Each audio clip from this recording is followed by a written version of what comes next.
고백합시다. 오라 나는 곤고한 사람이로다. 오라 나는 곤고한 사람이로다. 나는 사람이 어떤 사람이에요? 곤고한 사람이다. 여러분, 이것을 곤고하다라는 단어는 어떤 의미를 가지는 단어이냐면, 전쟁에서 패배한 장수가 그 패배한 것 때문에 괴로워할 때 사용하는 단어가 곤고하다라는 단어입니다. 여러분, 전쟁은 이기기 위해서 하는 건 아니겠어요? 근데 전쟁에서 패배한 장수, 그 장수가 울부짖는 그 괴로움의 외침, 이게 곤고하다라는 단어 속에 담겨져 있는 의미입니다. 이처럼 승리하고 싶은데 승리할 수 없이 패배할 수밖에 없었던 그 상황을 생각하면서 여러분, 억울해하고 또는 분통해하고 애통해하고 슬퍼하고 이런 마음이 곤고하다라는 그런 고백인데요. 여러분, 이 로마서 7장은 누구의 얘기예요? 사도 바울 자신의 이야기입니다. 우리는 대사도 바울도 이러한 신앙의 번민 속에서 그 믿음을 지켰다라는 것을 생각해 보아야 되는데요. 사도 바울, 그러면 대사도지 않습니까? 내가 주님을 본받은 것 같이 너희는 나를 본받는 자가 되라 라고 말할 정도까지 믿음의 정도를 걸었던 사람. 사도 바울의 말년은 어떻습니까? 나는 선한 싸움 싸우고 달려갈 길 마쳤다. 이제 이후로는 나를 위하여 예배관이 예배됐는데 그것은 나만을 위한 것이 아니라 주님의 나타나심을 사모하는 모든 자도 똑같다. 이렇게 우리에게 위로의 말씀을 주고 있습니다.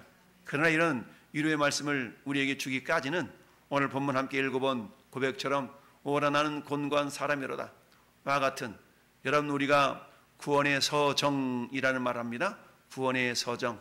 하나님께서 우리를 구원하시기 위해서 하나님의 어떤 일련의 과정이 있다라는 얘기죠. 한마디로 말하면 우리가 구원받기 위해서 가장 첫 단계는 하나님의 부르심이라고 말할 수가 있습니다. 하나님이 불러주지 않으면 결코 하나님 앞에 나올 수가 없는 것이죠.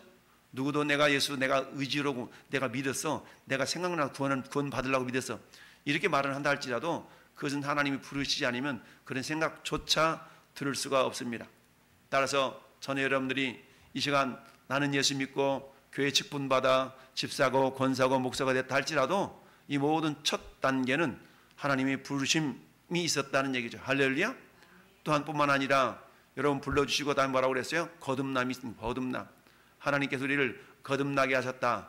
거듭났다는 얘기는 뭐예요? 위로부터 났다는 얘기거든요. 위로부터. 그러니까 우리가 위로부터 났다는 것은 세상 사람들이 이해할 수가 없죠. 즉 거듭나는 것은 뭐예요? 내 능력이 아니라는 것이죠. 거듭나는 것은 땅의 힘과 땅의 능력이 아니라는 거예요. 위로부터 났다는 얘기는 전적인 하나님의 은혜로 우리가 거듭났다라는 얘기죠. 거듭났기 때문에 우리는 회개할 수 있는 것이죠. 오늘 본문의 말씀은 회개와 연관이 되어 있는 말씀 아니겠어요? 오라 나는 곤고한 사람이로다. 그래서 여러분, 정말 14절 말씀에 보니까 우리가 율법은 신령한 줄을 알거니와 나는 육신에 속하여 죄 아래에 팔렸도다. 여러분, 율법의 기능이 뭐라고 그랬습니까? 율법은 죄를 깨닫는 겁니다. 여러분, 법이 없었다면 내가 바로 가는지 잘못 가는지 알 수가 없죠. 법이라는 건 일종의 기준 아니겠습니까? 여러분, 이처럼 빠르다 느리다 이런 거 어떻게 우리가 판단합니까? 빠르다, 무엇보다도 빠르다, 기준이 있는 것이죠. 어떤 기준에 비하면 빠른 것이고 어떤 기준에 비하면 느린 것이고 기준이 있는 것이죠. 이처럼 기준을 우리는 법이라고 말씀합니다. 그 가운데 특별히 율법이라는 것은 뭐겠어요? 우리에게 죄를 깨닫도록 하시는 하나님의 말씀을 보통 율법이라고 말하죠. 여러분, 예전에는 죄로 여기지 않았던 것들이 있어요. 야, 내가 좀 미워하기로 서니 그게 뭐가 죄야? 미운 감정 생기는 건 당연한 건 아니야? 우리 이렇게 생각했어요. 그런데 요한일서 3장 15절 우리 말씀 잘 알고 있죠. 그 형제를 미워하는 자마다 뭐한 자? 살인한 자라고 그랬어요. 여러분, 살인이라 그러면 누군가를 죽여야만이 살인죄인이라고 우리가 이야기를 하지만, 그러나 성경은 어때요? 그 누군가를 미워만 해도 성경은 살인하는 자니 라고 말씀하고 있다는 얘기죠. 왜 그럴까요? 우리 하나님은요, 세상 기준은 행위가 기준이죠. 그러나 하나님은 마음의 동기부터 살피시는 분 아니겠습니까? 살인이 일어나기 위해서는 어때요? 마음의 동기에 뭐가 있어야 돼요? 미워하는 감정이 있어야 된다라는 얘기입니다. 여러분, 송도에서 아버지가 31살을 먹은 아들을 총으로 쏴 주겠어요? 그 총도 어떤 총이었어요? 사제총으로 쏴 주겠어. 왜 주겠나 봤더니 다양한 이렇게 이야기들이 나오는데, 한마디로 말하면 부부관계 때문에요. 부부관계가 원활하지 못하니까 그런 일이 발생했다는 얘기입니다. 자식은 자기 부모님을 통하여서 선한 영향을 받지 못하고 그래도 나는 우리 자식들한테만큼은 어떤 자식이 되고 싶어? 내 자식들한테만큼 그래도 우리 부모님을 향하여서 효도하는 그런 부모의 모습으로 보여주고 싶었던 거예요. 그런데 어때요? 그런 모습을 보여주고 싶어서 자기 생일과 아버지 생일이 같았대. 그 생일 잔치를 집에서 이렇게 해주려고 그러는데 어때요? 아버지 마음속에 엄마에 대한 원망이 있었던 것이죠. 엄마에 대한 원망이 있어. 그러다 보니까 어때? 인간이 도리어 행하지 말아야 될 일을 행하고 말았던 것이죠. 이게 일종의 죄성이죠. 죄성. 즉 죄성. 그 죄성. 근데 이게 살인까지 이르게 된 동기가 뭐라고요? 미움이요. 미움. 미워하는 감정. 자기 이혼한 자기 마누라에 대한 미운 감정이 없었더라면 이런 일이 발생하지 않았을 텐데 그런 미운 감정이 있었어요. 그래서 그 미운 감정을 절제하고 그야말로 이렇게 다른 부분으로 이겨냈어야 되는데 그렇지 못했다는 얘기입니다. 꽁 하고 감추두고 있었다가 어때요? 정말 그런 악한 감정을 자기 자식한테, 그리고 자식도 죽이고 자기 전 부인도 죽이려고 그랬었는데 전 부인이 미국에 홀로 가 있어가지고 그건 실패했다는 이야기 들리던데, 어찌하든 이런 인간의 내면 속에 있는 죄성 자체는 어때요? 그야말로 마음의 동기, 형제를 미워하는 자마다 살인하는 자리, 그 살인의 동기는 미움으로부터 왔다라는 사실입니다. 이처럼 내가 행하는 것을 내가 알지 못하노니 곧 내가 원하는 것은 행하지 아니하고. 뭘 원하는 거예요? 선을 행하고 어떻게 하면 자식들한테 좀 잘해주고 싶고, 이게 근본적인 마음이지만 막상 행동으로 나타나는 모습은 어때요? 자식을 총으로 쏴 죽여 만드는 악한 그런 어떤 인간의 본성이 나타날 수밖에 없었던 그 상황, 이게 정말 비참한 현실인데 왜 그러느냐 보니까 내 속에 있는 죄 때문에 그렇다라는 얘기입니다. 여러분, 그 누구도 죄를 이길 수 있는 능력이 없어요. 죄를 이길 수 있는 능력이 없어. 만일 내가 원하지 아니하는 그것을 행하면 내가 이로써 율법에 선한 것을 신하노니 이것은 이제는 그것을 행하는 자가 내가 아니요 내 속에 거하는 죄니라. 여러분, 구원의 전제 조건은 뭔지 아세요? 내가 죄인임을 깨닫는 겁니다. 내가 죄인임을 깨닫는 거. 우린 그러는데 내가 뭔 죄를 지었는데, 이렇게 이야기하는 경우가 많죠. 내가 뭔 죄를 지었는데 내가 죄인임을 깨닫지 못하면요 구원받을 수가 없어요. 마치 물에 빠져 죽어가는데 불구하고 자기가 물에 빠져 있는 줄을 모른다 그러면 어떻게 건짐을 받겠습니까? 손잡아. 왜? 너 떠내려가고 있잖아. 아니, 나 괜찮은데? 알지 못하면 구원을 받을 수가 없다는 얘기죠. 내가 죄인임을 알아야만이 회개의 역사를, 성령의 회개의 역사를 받아들일 수가 있는데 그게 되지 않는 것이죠. 내 속에 거하는 죄니라. 이처럼 사도 바울도 정말 그 위대한 율법으로 말하면 자기는 흠이 없는 자라 그랬거든요. 율법으로 말할 것 같으면 자기는 흠이 없다고 그랬어요. 그 정도까지 율법을 지켰으니까 얼마나 철저한 사람이었어요. 마치 바리새인과 같은, 그러니까 자기도 바리새인 중에 바리새인이었다고 그랬지 않습니까? 그 정도까지 철저한 율법을 지켰던 자입니다. 그랬는데 어때요? 막상 복음의 핵심인, 복음의 본질인 예수 그리스도를 만나면서부터 자기 자신의 죄성을 보게 됐던 것이죠. 한마디로 말하면 그런 것들은 결국 뭐였어요? 껍데기에 불과했다라는 사실을 깨닫게 됩니다. 그러면서 내 속 곧 내 육신에 선한 것이 거하지 아니하는 줄을 아노라. 그러면서 원함은 내게 있으나 선을 행하는 것은 없노라. 즉 우리 인간은 어때요? 선을 행할 수 있는 능력은 없어요. 왜? 인간에게는 선을 행하는 사람은 아무도 없다라고 이미 앞에 3장 10절에서 있거든요. 말씀하고 있거든요. 선을 행하는 자는 아무도 없어요. 즉 선이라는 것은요 내가 행하는 게 아니에요. 물론 윤리 도덕적인 선을 행할 수는 있겠죠. 그러나 하나님께서 그 마음을 주시지 아니하시면 그건 역시도 행할 수 없다라는 얘기입니다. 그러면서 내가 원하는 바 선을 행하지 아니하고 도리어 원하지 아니하는 바 악을 행하는도다. 내가 예수 믿고 보니까 내가 이런 존재였다는 것이 비록 깨닫게 되는 경우가 많이 있지 않습니까? 그러면서 어때요? 오라 나는 곤고한 사람이로다. 오늘도 저 수원에 예수 훈련 가서 다 끝나고 우리 목사님 사모님도 은혜 나눔을 쭉 하는데 어떤 목사님은 이런 괴로움, 어떤 목사님은 저런 괴로움 없는 사람이 없더라고. 괴로움 없는 사람이 없어. 어떤 목사님은 저보다 1년 먼저 개척해가지고 참 뻔아웃이 돼갖고 야 내가 그냥 목회 그만해야 되겠다, 다 때려쳐야 되겠다 이런 생각을 품었다가도 그래도 성도들이 교회를 사랑해가지고 목사님 이러면 안 됩니다. 거꾸로 성도가 목사를 위로해가지고 다시 목사님 힘을 얻어서 다시 또 이렇게 목회를 아주 열정적으로 행하시는 그런 목사님하고 또 은혜를 또 나누었어요.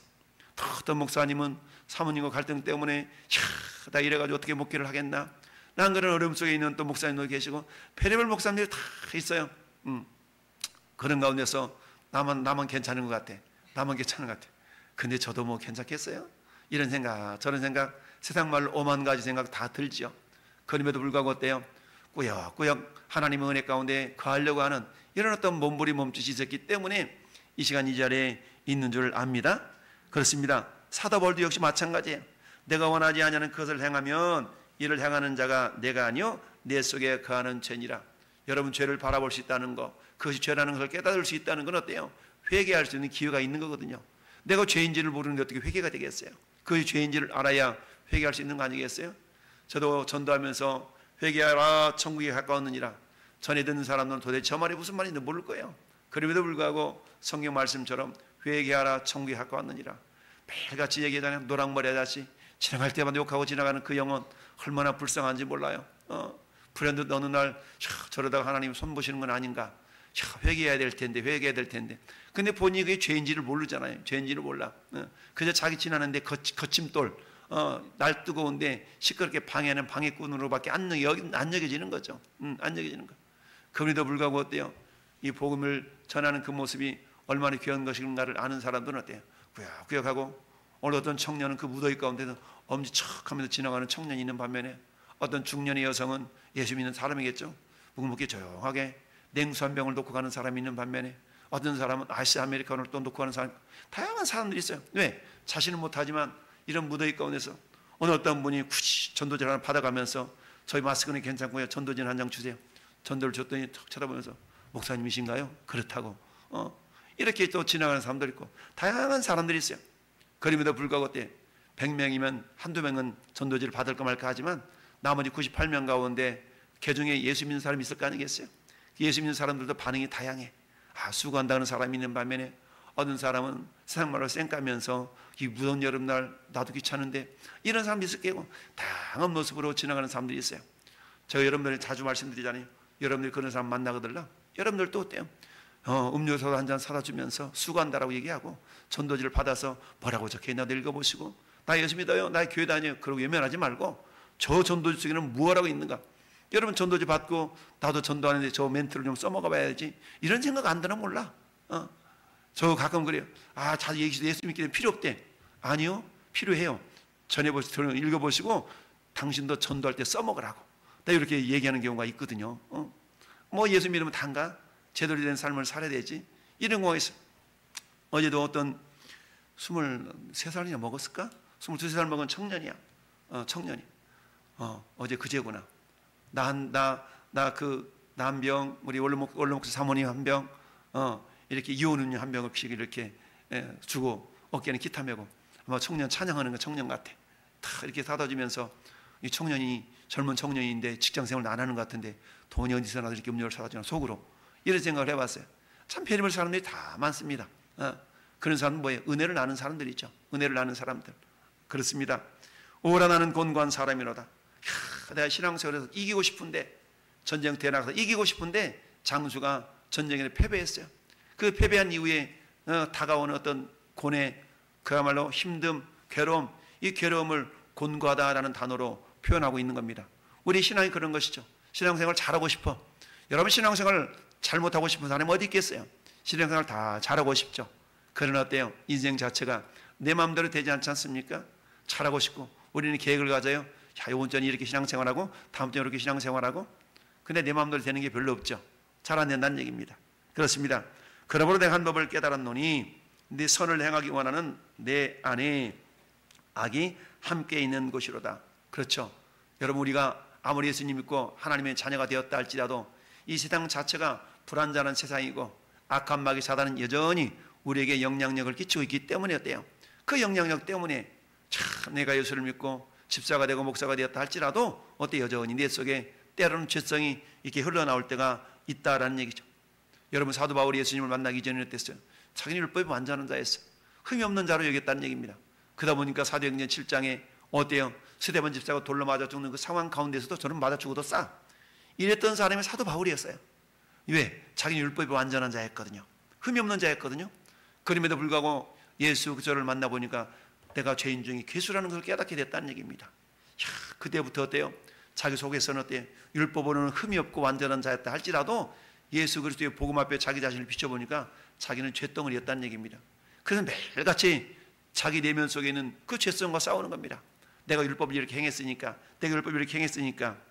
14절 말씀에 우리가 율법은 신령한 줄 알거니와 나는 육신에 속하여 죄 아래 팔렸도다. 자기가 율법을 지키려고 하면 할수록 자기가 죄 안에 있는 것을 발견하게 되었다라는 얘기입니다. 그만큼 내 힘으로 내 능력으로는 율법에 완전한 것 같지만 실상 그렇지 않다는 얘기입니다. 왜? 겉으로 드러나는 율법은 지키고 있는지 몰라도 형제를 미워하는 자는 살인하는 자다. 여자를 보고 음욕을 품는 자마다 간음하는 자다. 이게 안 걸릴 사람이 없거든요. 야, 나는 겉으로 드러나는 모습에 있어서는 완전하고 완벽한 모습을 보였는데 하나님 예수 그리스도를 만나보니까 주님은 우리의 마음의 중심을 보시는 분이구나 라는 것을 다시 한번 깨닫게 된 것이죠. 그러면서 어때요? 정말 주님을 닮아가고자 어때요? 자신과의 싸움. 여러분 뭐 가장 큰 적은요 세상도 아니에요, 마귀 사탄도 아니에요. 가장 큰 적은 우리 자신이에요. 그래서 오직 주님이 말씀하기를 누구든지 나를 따라오려거든 첫째 뭐야 여러분? 자기를 부인하고, 자기를 부인하라는 얘기입니다. 자기 십자가를 지고 나를 따르라 라고 말씀하고 있죠. 우리가 주님의 제자가 된다는 것은 뭡니까? 첫째는 우리의 죄성을 볼 줄 알아야 돼요. 야, 난 이런 존재구나. 자기 자신의 죄성이, 자기 자신 내면 속에 있는 죄가 보여져야만이 우리가 주님의 제자가 될 수 있는 기본 단계인 것이죠. 왜? 그래야만이 그들 부인하고자 하는 몸부림이 있거든요. 죄를 가지고 주님을 따른다는 것 자체가 불가능한 것이죠. 그러니까 어때요? 순간순간마다 그 내면 속에 있는 죄와의 싸움이 있는 겁니다.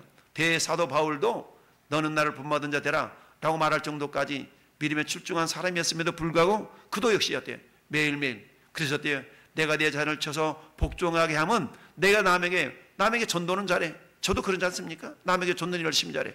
그러나 어때요? 내 자신의 내면을 바라볼 때 여전히 내 안에도 죄성이 있는 거야.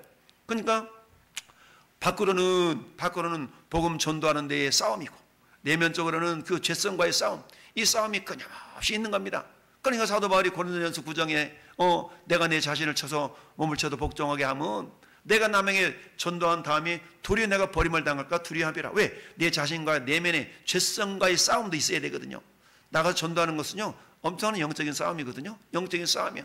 이 영적인 싸움을 위해서도 어떻게 다 무덥든지 춥든지 자신과 싸워서 나가서 환경과의 그처럼 맨날 비아냥거리면서 지나가는 사람과의 싸움, 이거 싸움이죠. 근데 어때요? 내 내면 속에는 그런 죄성과의 싸움 또 싸워야 된다는 얘기죠. 그러니까 사도 바울도 어땠어요? 겉으로는 복음을 전하는데 방해하는 그런 환경들과의 싸움, 내면으로는 어때요? 오늘 말씀에 있는 것처럼 오라 나는 곤고한 사람이로다 누가 사망의 몸에서 나를 건져내랴 라는 고백이 있었다는 얘기입니다. 그럼에도 불구하고 어때요? 위로가 되는 것은 어때요?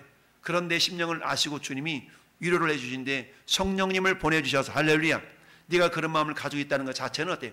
우리의 신앙이 발전해 나가고 있다는 얘기입니다. 할렐루야. 이처럼 우리가 성화라는 것은 뭡니까? 내 안에 있는 죄성을 발견하고 내가 죄인임을 고백하며 나아갈 때 우리는 한꺼풀 한꺼풀 주님을 닮아가게 되는 줄 믿습니다. 그러면서 25절에 우리 주 예수 그리스도로 말미암아 하나님께 감사하리로다. 그런즉 내 자신이 마음으로는 하나님 법을 육신으로는 죄 법을 섬기노라. 우리 그러잖아요. 이번 금요일날이나 꼭 가서 기도에 참석해야지. 그건 뭐예요? 내 마음으로는 하나님 법을 즐거워해. 근데 육신이 피곤하니까 어때? 오늘은 쉬자. 이게 어때요? 죄의 법을 섬기더라. 마음으로는 하나님의 법을, 육신으로는 죄의 법을 섬기는 거야. 뭔 주일날 때 꼭 하나 가서 예배 드려야지. 마음의 법은 그래요. 그런데 어때? 육신이 직접적으로는 누가 와서 어떤 일을 하자 저런 일 하자면 그게 넘어가가지고 또 어때? 육신으로는 죄의 법을 섬기는 그런 모습들이 있는 겁니다. 이게 우리만의 모습이 아니라 사도 바울의 모습이기도 했다라는 얘기죠. 그러나 우리 안에 계신 성령님은 어때요? 우리가 실패해도 다시 일으켜주시고 실패도 다시 일으켜주시고 그러면서 어때요? 내가 작년 한 해 동안은 100번 넘어지고 50번 일어났다면 이제 올 2025년에는 내가 99번 넘어지고 이제 일어나는 횟수가 51번 더 일어나고 이처럼 어때요? 한 걸음 한 걸음 변화가 될 줄로 믿습니다. 이런 변화가 주님 앞에서는 그날에는 어때요? 우리 예수님을 온전히 닮아가는 그런 모습으로 변화가 될 줄로 믿습니다. 그렇기 때문에 8장 1절에 그러므로 이제 그리스도 예수 안에 있는 자에게는 결코 정죄함이 없나니. 할렐루야. 여러분 예전에는 우리가 그랬다 할지라도 이제 그리스도 예수 안에 있는 자, 현재 진행, 현재 상태는 어때요? 결코 정죄함이 없습니다.